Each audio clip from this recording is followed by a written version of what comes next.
স্বরাষ্ট্রমন্ত্রী সালাউদ্দিন আহমেদ বলেছেন, বিগত ১৭ বছরে দেশকে সন্ত্রাসী রাষ্ট্রে পরিণত করা হয়েছিল, যার উদাহরণ জঙ্গল সলিমপুর।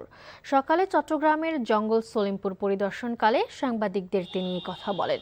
স্বরাষ্ট্রমন্ত্রী বলেন, হামলায় জড়িতরা রাষ্ট্রকে চ্যালেঞ্জ ছুড়ে দিয়েছে। এর আগে স্বরাষ্ট্রমন্ত্রী চট্টগ্রামের সীতাকুণ্ডে জঙ্গল সলিমপুর এলাকায় পৌঁছান।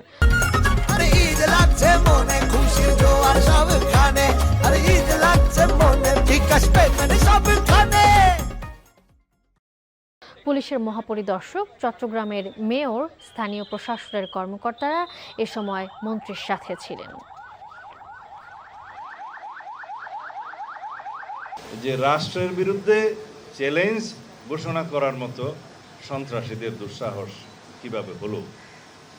তারা এই রাস্তা কেটে ভেকু নিয়ে এসে, বুলডোজার নিয়ে এসে র্যাবের আন্ডার কনস্ট্রাকশন ক্যাম্প ভেঙে দেওয়ার সাহসটা থেকে পায়। তাদের সাথে কারা জড়িত, এই জায়গার জমি দখলের সাথে কারা জড়িত, এগুলো আমরা এখন ফাইন্ড আউট করেছি।